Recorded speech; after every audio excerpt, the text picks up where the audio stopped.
4, 3, 2, 1. In the spirit of respect, authenticity, and reconciliation, the town of Slave Lake honors and acknowledges that we are situated on the traditional lands of Sarge First Nation within Treaty 8 territory, home to Indigenous, Métis, and Inuit peoples who have occupied these lands since time immemorial. Councillor Grantlich. Motion to adopt the agenda as presented. Motion on the floor. Any further discussion? Call to question, those in favor. And that is carried. Councillor Choba. Motion to accept the minutes from regular meeting of council, November 19th. Motion on the floor. Any further discussion? Called question, those in favor. And that is carried. Okay, we will move into the public hearing portion. It's not there yet. Change this. You may need to tell her no. Yes, we're just waiting on the document for the public hearing. Okay. Just need. Oh, there we go. Perfect. I have Maddox from T1. I'll do that. Yeah. Okay, one moment, please.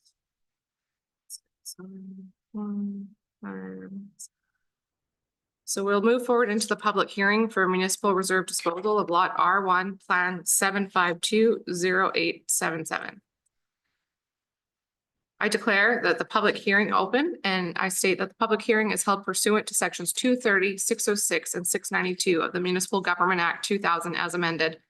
The purpose of the hearing is to consider the disposal of reserve lands R1 Plan 7520877.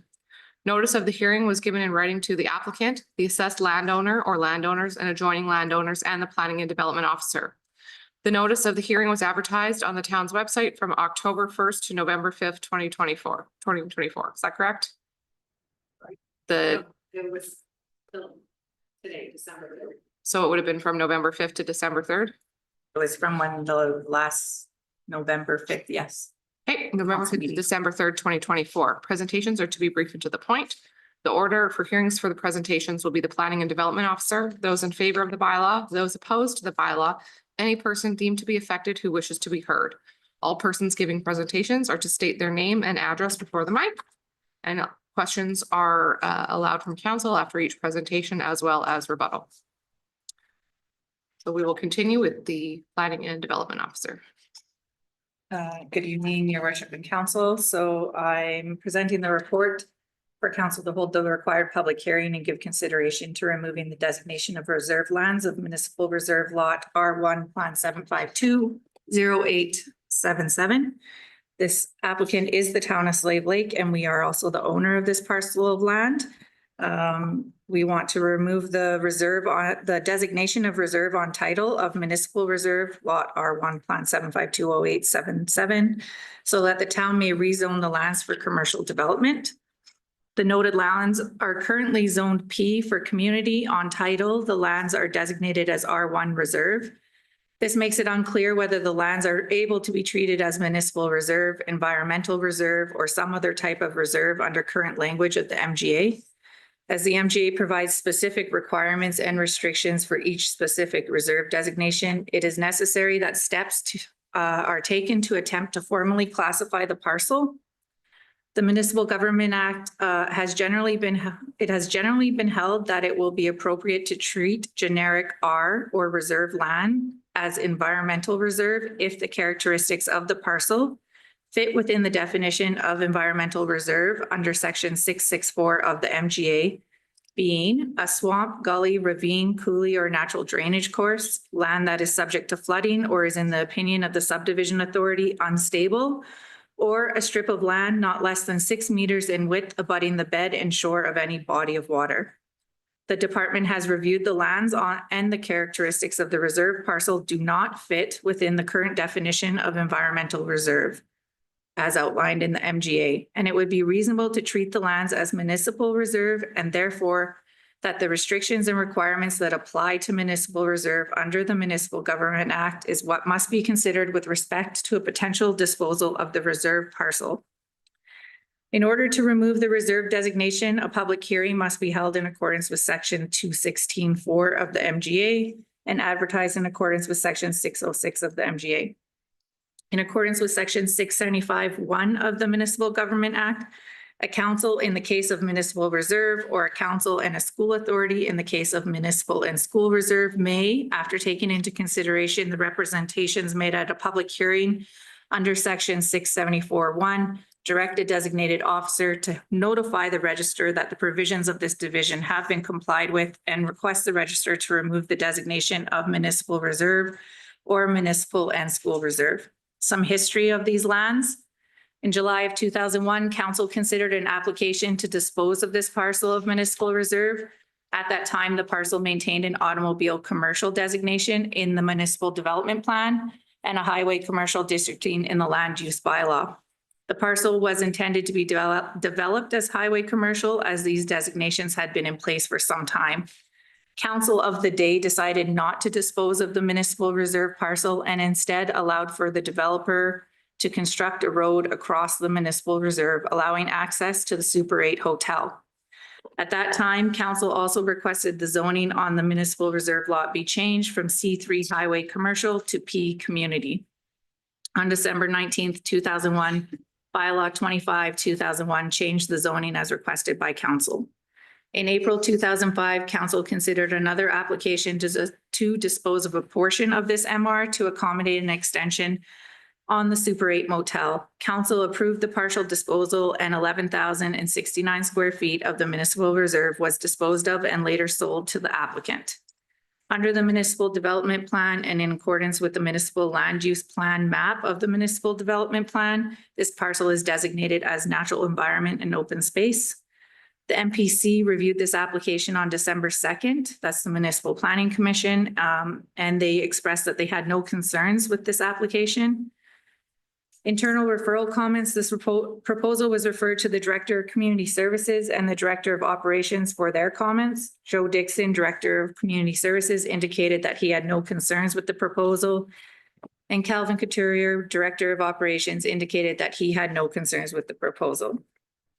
The Planning and Development Department conferred with legal counsel on the process of this reserve disposal and the proper reserve designation. Marlena Paul, lawyer Brownlee LLP, has stated that after reviewing the title and satellite imagery of the parcel, this suggests that the characteristics likely to, do not fit within the current definition of environmental reserve.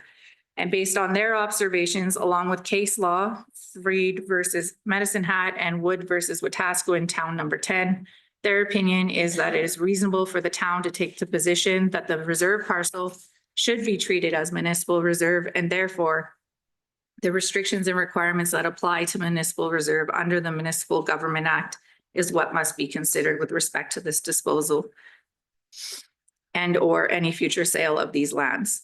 If the disposal of the municipal reserve proceeds following the public hearing, the department would need to bring an application forward to rezone these lands back to C3 highway commercial designation, which would allow the town to market the lands for future commercial development. A C3 highway commercial designation aligns with the surrounding parcels of land and their uses. So a public hearing ad was advertised on the town's website and social media streams for a period of 2 weeks as per section 606 of the MGA. And a public notice was also posted on the reserve lands giving notice of this public hearing regarding council's consideration to dispose of the reserve designation. To date, the department has not had any responses for or against the removal of the reserve designation on the lands, either by phone call, email, or letter. And I'll reserve the recommendation and everything for after the public hearing. Okay. Any questions for planning and development? Okay, thank you. I will now call those in favor of the bylaw who wish to speak. Those in favor? As I see none, anyone opposed to the bylaw that wishes to be heard? As I see none, any person deemed to be affected who wishes to be heard? Okay, as I see none, I will now declare that the public hearing is closed. So, and then new business and report will be after our delegation. So moving forward, now we have our delegation. Jewel, if you want to state your full name and organization for the mic, and just a reminder that we have 10 minutes. Thank you. Thanks so much for having me. My name is Jewel Asterisk and I'm with the Society of High Prairie Regional Environmental Action Committee. Really long name. People usually just call us REAC.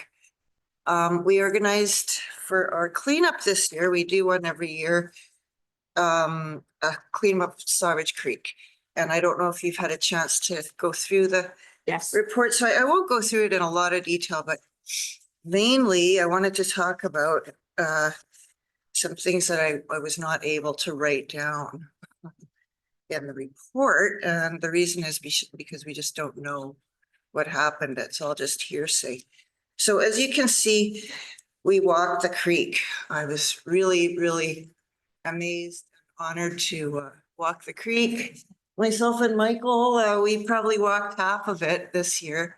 Hopefully we'll get the other half next year. We had a really good team and everyone wants to do it again. So that's a positive. I've even had people come up and talk to me about next year that weren't on our team this year. So that's also really good. So we did 3 passes of the 6th Street Bridge. The first time was myself and Calvin Couturier just doing strategy about where we're going to go first and second and how it was all going to work. And so we did have interactions with the people experiencing homelessness who are staying under the bridge. Myself and Calvin talked to them a bit and told them that we'd be back for the cleanup. And then we did go back for the cleanup and their encampment under there was tidy and they didn't have a lot of blowing garbage, although they did ask us where they could take their garbage because the bin, which obviously belongs to a business, a local business, there was locked. So they were kind of shipping it around. But the third time we went back because we were planning that day to start from there and do that little squiggle, we didn't get to it because there was a terrible, terrible mess under the 6th Street Bridge. And it was all the stuff that's not supposed to be in the water. And I was shocked. Like I was really disappointed to see that because we had spent so much time doing outreach and talking to people about the different types of dangers to water that these things can pose. And yeah, I felt like we had good uptake on that. But later, and this is what I'm not allowed to write in the report because our REAC board says, no, you can't put that in there. It's all hearsay. And it is, it's hearsay. Later, we heard through the Friendship Center that multiple people had reported that the Apex security team are the one, when they broke up the encampment, are the ones who threw all the stuff in the water. And we don't know. I called up Apex, I talked to them. I said, look, this is a situation that we have here in Slave Lake. Also, before even knowing about that, I reported it to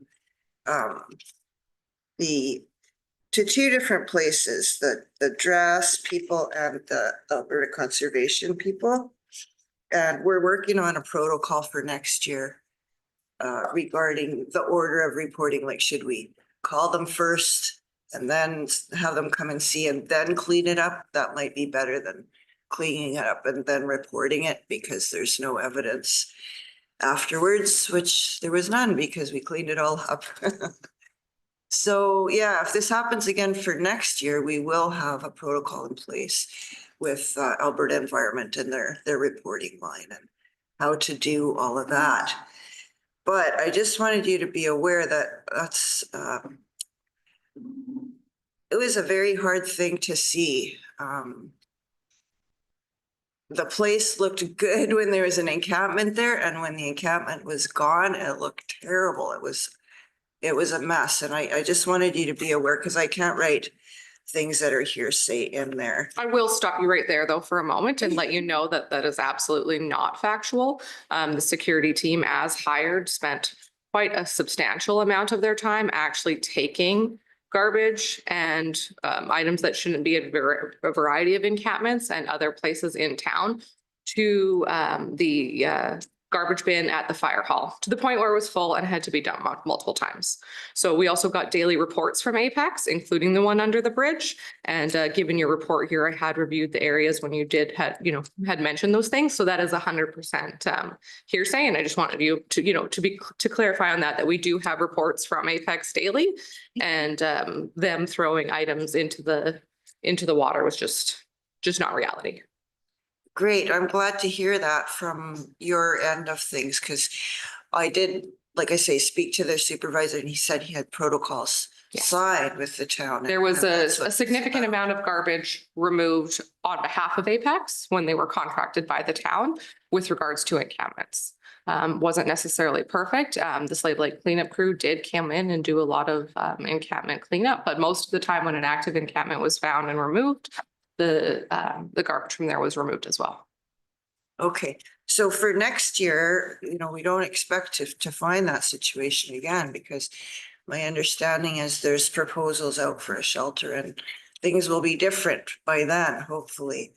But we are working on a protocol with Fish and Law, with the Alberta Conservation and the DRAS reporting line Great. for how to do the rest of the cleanup next year. And I just want to say that the real tragedy though is that basically running people down through destroying their stuff or removing their stuff has led to some really, really dire results in our town.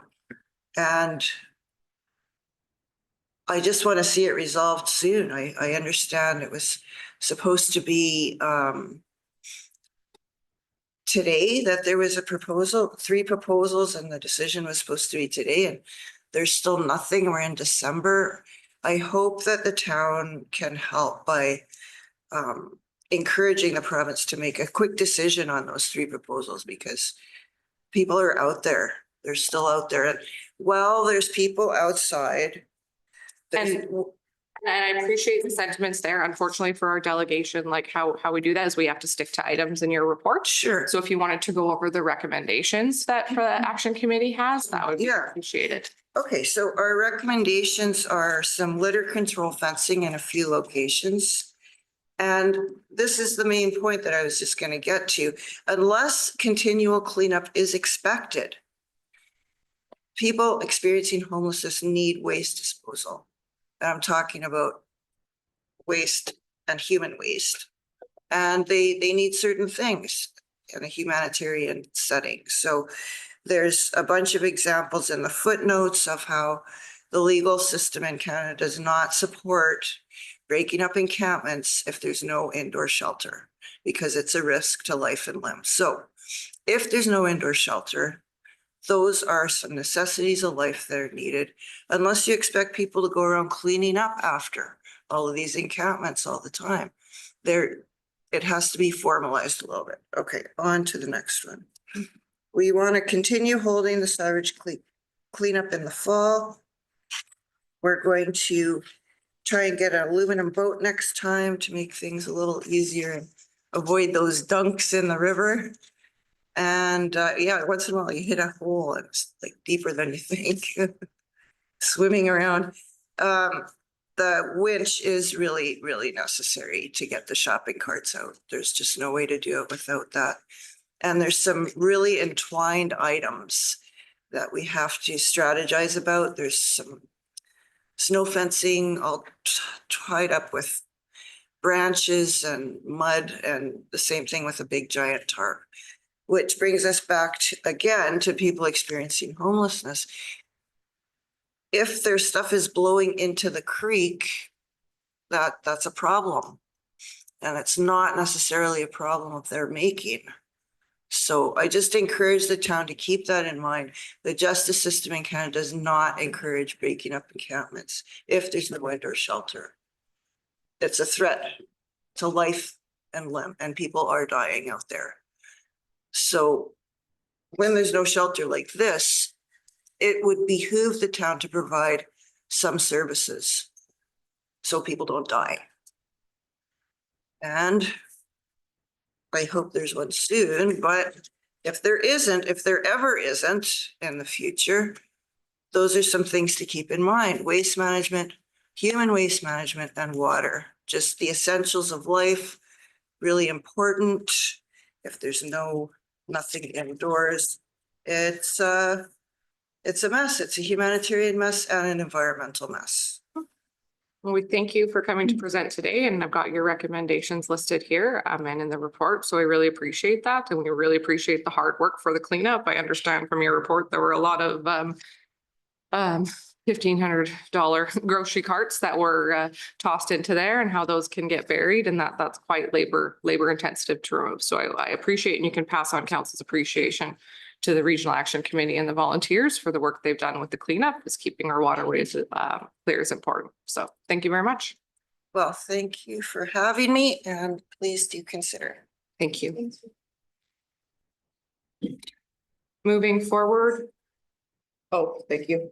Councilor Bromley. Motion to accept the delegation report as information. Motion on the floor. Any further discussion? Call the question was in favor. And that is carried. Madam Mayor, you'll have to bring Joanna back up to the stage because to finish her report and the motion, as it's not listed as another item on here. Is it is not. Okay. Yeah. Back to Joanna, the stage. Center stage. center stage. Please come to center stage as we need to, Yes, that's. So the recommendation to council is that the Planning Development Department has no concerns with this application. And we feel that the lands would be better suited for commercial development rather than a community park, as they run adjacent to other commercial development and high density residential development, as well as Highway 2. Do you have any questions? Councilor Hughes.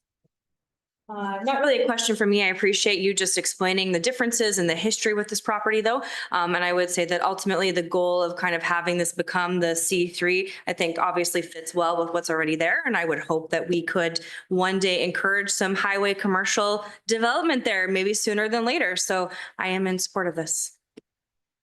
Councilor Adams. My question revolves more around the history here. When the past councils made this into zoning of P, was that meant to keep the other existing properties around that service road front facing to Caribou Trail? To Highway 2 or? I think it was Why? more about it aligning with that reserve designation that was on title for the lands and in regards to making it a park. Okay. And I can't speak to their actual decision because it wasn't in the department at that time. Yeah. Councilor Adams. I'd like to make a motion. Move that council considers reserve parcel lot R1 plan 7520877 to be municipal reserve, as the lands have characteristics that are more akin to a municipal reserve, and the lands do not have any of the characteristics listed within section 664 of the Municipal Government Act for an environmental reserve. As per section 675(1) of the Municipal Government Act, council directs the Planning and Development Department to notify the registrar that the provisions of Part 17, Division 9 of the Municipal Government Act have been compiled or complied with, and request the registrar to remove the designation of reserve from the property legally described as Lot 1, Plan 7520877. Okay, there's a motion on the floor. Any further discussion? Call the question is in favor. And that is carried. Thanks, Joanna. Thank you. We can move along into question period. Is there any questions for administration? You still have Oh, item 6, right? Oh, geez. Sorry, I thought that was that one. Been a long day already. It has been a long day. My apologies. We have bylaw 18/2024 procedures bylaw. Good evening, your worship and counselors. The purpose of this report is for Town of Slave Lake Council to pass the revised procedures bylaw number 18-2024. This is a bylaw that governs the conduct of councils, councilors, council committees, municipal organization, administration, public participation, and the powers of the municipality.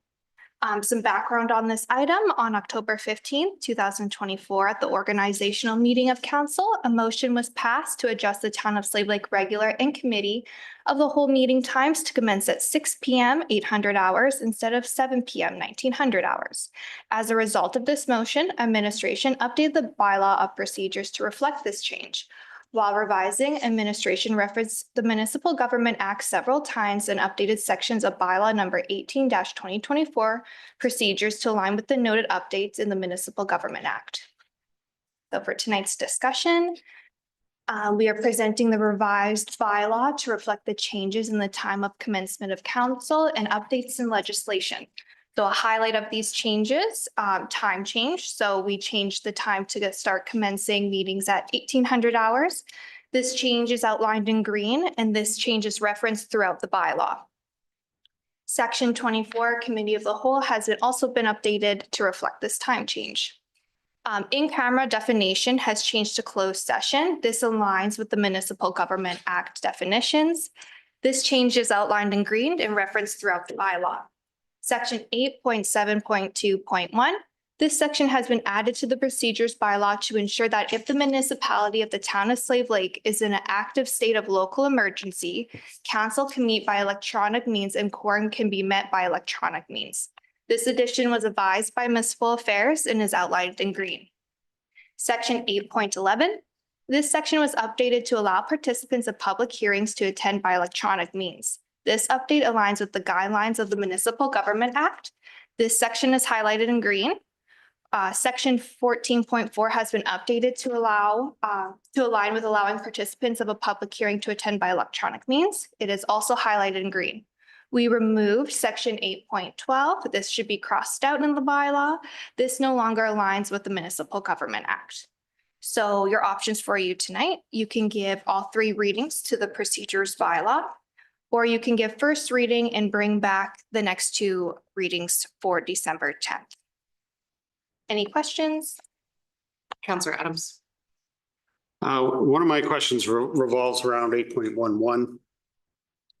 I understand we're making allowing access according to the changes that were made in the MGA on October 31st to align for participants within the public hearing to participate. What is the appetite of council, or is it even within our mandate? Can we have these public meetings, what's the word, not televised, but like what we're doing right now, so that they're open to the public, because they are open to the public, but this way the public can actually view them? Sorry. I can answer that. So the reference in 8.11 is referring to the public hearing specifically. However, you're asking, do we have the capability? Can we expand this? Totally is an option. We would have to just take a look at, obviously if we're holding those public meetings like MPC or whatever, whatever it may be if we were holding them in this room, in this venue, obviously the infrastructure to some extent is here, depending on who makes up that committee and what the seating arrangements could be. Microphones aren't portable as they are right now, so there might be some logistical issues with that. But if we're utilizing other meeting space like our boardroom here, I'd like to have IT just look at that capability and to see if that's an option. But I think, for the most part, we have the infrastructure, we have the software solutions that are working right now for this meeting and other meetings. So there really wouldn't be, that capability is there. I just would like to explore the other rooms or other facilities where these meetings are happening to make sure we have the capacity, if that's a desire of council. I'll weigh in on my opinion. I think the public hearing makes sense that if you're for or opposed to a bylaw, but because these public hearings come up faster than, they come up pretty quick, that you'd be able to, maybe you can't make it within your travel schedule or work schedule.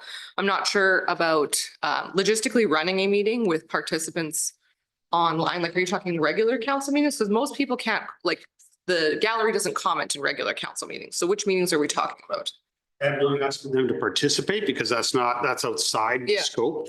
I'm asking for them, just like it is with a council meeting where you're streaming onto YouTube, we're recording it, it's there. For all the people want to see more, and any of the meetings that are public.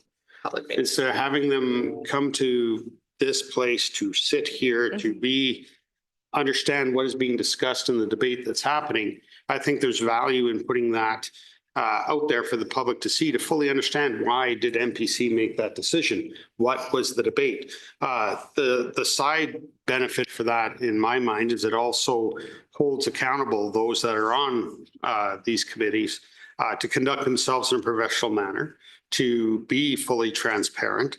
And I think it would be worth it. I can't see a negative. Counselor Gallagher.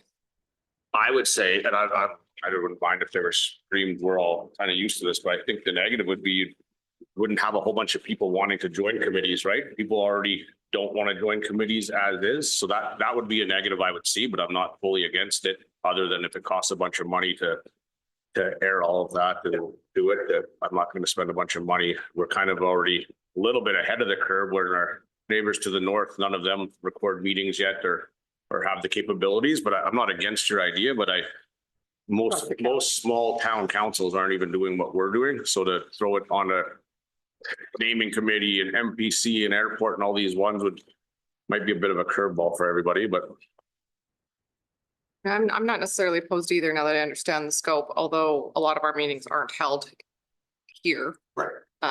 Where that's a possibility. So. I would like us to explore it, I guess is where I'm getting at. But anyways, that's for a motion after this. That would be correct. Any other questions on the report as it sits? Counselor Gramlich. oh. I move to give bylaw number 18-2024 first reading. Motion on the floor. Any further discussion? Call the question. Those in favor. And that is carried. Counselor Hughes. I move to give bylaw number 18-2024 second reading. Motion on the floor. Any further discussion? Call to question. Those in favor. Yeah. And that is carried. Counselor Choba. I move to give bylaw number 18-2024 unanimous consent for third read. Motion on the floor. Any further discussion? Call to question. Those in favor. And that is carried. And Counselor Adams. I move to give bylaw 18-2024 third reading. Motion on the floor. Call to question. Those in favor. And that is carried. Counselor Adams. I'd like to move to have administration explore taking public meetings and which ones would be applicable to streaming live. To come back in a further report. Yeah, come back, sorry. Thank you. Report. Maybe we can add that to Task the management task list, please. Yes. Motion on the floor to add that to task list. Any further discussion? Call to question. Those in favor.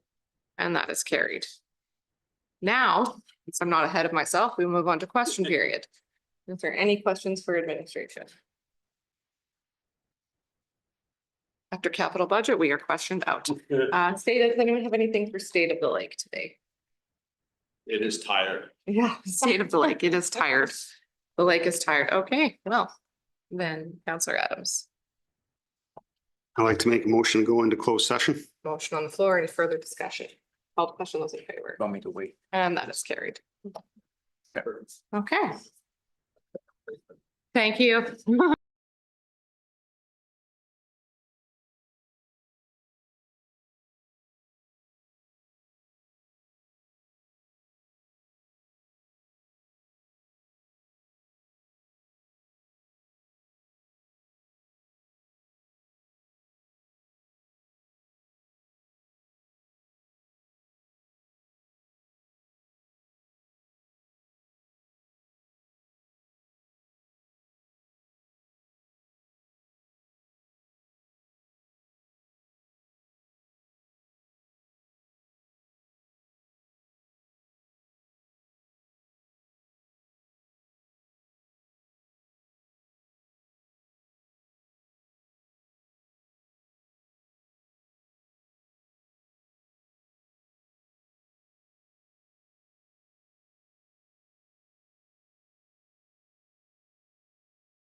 I'd like to move to appoint Sean Hines to the Slave Lake Regional Intermunicipal Subdivision Appeal Board for the term of January 1st, 2025 to December 31st, December 31st, 2027. Sorry.